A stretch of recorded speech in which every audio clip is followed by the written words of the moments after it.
وہ تقریباً 2 بجے کورٹ سے فارغ ہوا اور کورٹ سے فارغ ہونے کے بعد اس کا ارادہ گھر جانے کا تھا، لیکن جب اس کے لیڈر نے بتایا کہ آفس میں کافی زیادہ کام ہے تو پھر اس نے کچھ دیر کے لیے آفس کا چکر لگا لینا بھی مناسب سمجھا۔ ابھی وہ پارکنگ کی سمت جا ہی رہا تھا کہ انسپکٹر شناز سے ٹکراؤ ہو گیا۔ وہ ہمیشہ کی طرح آج بھی اسے دیکھ کر مسکرائی، اس کی مسکراہٹ بھی ہمیشہ والی شوخ و شرارت لیے ہوئی تھی۔ سلام شاہ جی، اس نے اپنی خوشی کے اظہار کے طور پر دلاور شاہ کو سلوٹ کیا۔ بس سلام، کیسی ہیں آپ؟ وہ چاہتے ہوئے بے مروتی نہ دکھا سکا کیونکہ اسے پتا تھا وہ کبھی پیچھا نہیں چھوڑے گی۔ ایک دم فٹ ہو شاہ جی، لیکن آپ آج کل کچھ الجھے بکھرے دکھائی دے رہے ہیں۔ وہ قریب آ کھڑی ہوئی۔ یہ بھی لوگوں کا نظر کا دھوکہ ہے، دلاور شاہ نے مسکراتے ہوئے جواب دی، جیسے وہ انسپکٹر شناز کے سوال سے محظوظ ہوا۔ اوہ، تو آپ یہ مان رہے کہ آپ دھوکہ بھی دیتے ہیں؟ انسپکٹر شناز کا انداز معنی خیز تھا۔ صرف دھوکہ ہی نہیں، دغا بھی دیتا ہوں۔ وہ جیب سے سگریٹ کا پیکٹ نکال کر سگریٹ ہونٹوں میں دباتے ہوئے بولا اور ساتھ ہی لائٹر سے سگریٹ کو شعلہ دکھا دیا۔ کام تو دونوں خطرناک ہے، وہ ہونٹ سکیڑ کر بولی۔ اس لیے تو کہتا ہوں بچ کے رہا کریں۔ دلاور شاہ نے اسے ڈرائیور کو کہکا لگاتے ہوئے بے ساختہ کھلکھلا کر ہنسی۔ شاہ جی، یہ بھی خوب کہی آپ نے، وہ ہنستے ہوئے بولی۔ ظاہر ہے میرا فرض بنتا ہے کہ میں آپ کو باز رکھوں، آگ سے کھیلنا خطرناک ہی تو ہے۔ وہ سگریٹ کا کش لے کر دھواں فضا میں اڑائے جا رہا تھا، انداز دونوں کا غیر سنجیدہ تھا۔ آپ بھول رہے ہیں شاہ جی، آگ جہاں بھی ہو پتنگا ضرور آئے گا۔ ہاں جانتا ہوں وہ پتنگا جل کے مر بھی جاتا ہے، لیکن شاہ جی مرنے سے پہلے آگ کو تو چھو تو لیتا ہے نا، چھونے کی حسرت دل میں لے کر نہیں مرتا، چاہے کچھ بھی ہو جائے اپنی حسرت تمام کر لیتا ہے۔ انسپکٹر شناز کو اس کی باتوں سے اختلاف تھا۔ اوہ، یعنی آپ بھی حسرت تمام کرنا چاہتی ہیں؟ دلاور نے سے جان بوجھ کر چھیڑا۔ میں حسرت تمام نہیں کرنا چاہتی بلکہ تمام حسرتیں کرنا چاہتی ہوں۔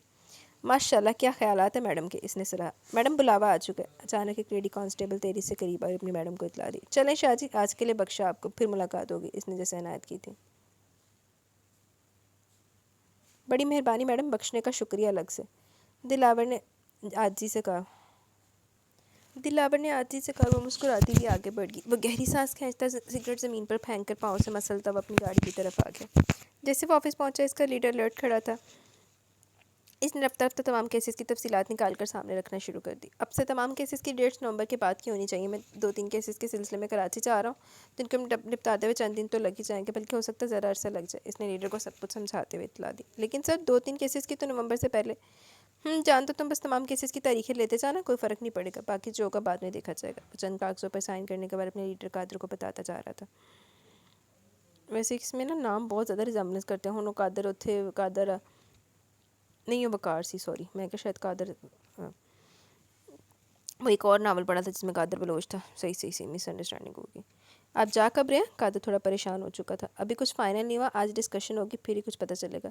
سر، کل ایک لڑکی آئی تھی آفس میں، پھر اپنا کیس ریکارڈ کروا کے گئی ہے۔ کیا نام تھا؟ اس نے مصروف سے انداز میں پوچھا۔ مومنہ بی بی۔ او ہاں، مومنہ بی بی، پھر تم نے کیس ریکارڈ کیا؟ جی کر لیا تھا، قادر مؤدب لہجے میں بولا۔ اس کے کیس کی ایک کاپی مجھے دے دو، وہ فائلز بند کرتے ہوئے بولا اور پین پر کیپ چڑھا کر ٹیبل پر ڈال دیا۔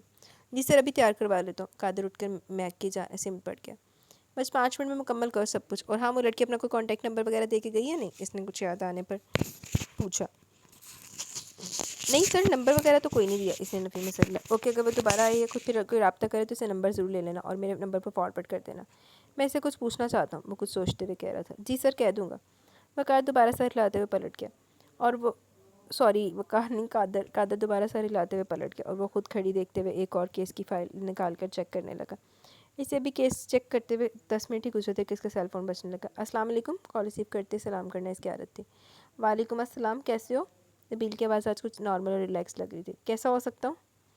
وہ کرسی کی بیک سے ٹیک لگاتے ہوئے بولا۔ ہٹا کٹا، نبیل کہکا لگاتے ہوئے ہنسا اور اس کے انداز پر خود دلاور کے چہرے پر بھی مسکراہٹ بکھر گئی۔ گال تو صحیح بیٹھا تھے، ہٹا کٹا ہی ہویا۔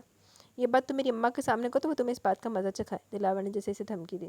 ارے یار، ماؤں کا کیا، اچھے خاصے ریسلر بیٹے کو دیکھ کر بھی کہہ دیں گے بیچارہ کمزور ہو گیا، اتنا سا منہ نکلا ہے، نہ جانے کس کی نظر لگ گئی ہے۔ نبیل نے جس لہجے میں کہا، دلاور اپنا کہکا نہ روک سکا۔ ارے یہ عبداللہ کے انداز و طور تم نے کہاں سے سیکھ لیا؟ اس نے ہنستے ہوئے پوچھا۔ عبداللہ کے ساتھ رہوں گا تو اسی کے انداز سیکھوں گا نا، نبیل بھی ہنس رہا تھا۔ یعنی میرے ساتھ رہو گے تو میرے سیکھو گے؟ دلاور نے معنی نکالے۔ اف، توبہ کرو یار، اس دنیا میں ایک ہی دلاور شاہ کافی ہے، کہاں میں بے زر سا مسکین سا آدمی اور کہاں تم جیسا ہٹلر۔ نبیل نے توبہ توبہ کرتے کانوں کو ہاتھ لگائے۔ کیا اتنا برا ہوں یار؟ دلاور کا لہجہ ایسا تھا کہ نبیل فوراً سنبھل گیا۔ ارے نہیں یار، تم تو اپنی جان ہو، یہ سب تو ایک مذاق تھا۔ دیکھا، اس طرح سیدھی لائن پر آتے ہو۔ اب کی بار دلاور کا لہجہ غیر سنجیدگی میں بدل چکا تھا اور نبیل اس کی شرارت سمجھ کے اسے برے القاب سے نوازنے لگا۔ اوکے، یہ سب بعد میں بھی ہوتا رہے گا، تم یہ بتاؤ ٹکٹ کون سی ڈیٹ کی کنفرم ہوئے؟ دلاور نے بات سمیٹتے ہوئے کہا۔ اس ماہ کے 28 کے۔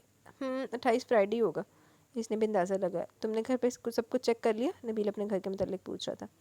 ہاں، میں کل گیا تھا، پورے گھر کی صفائی نئے سرے سے کروائی ہے، کچن کا سامان بھی میں نے گلاب خان کے ہاتھ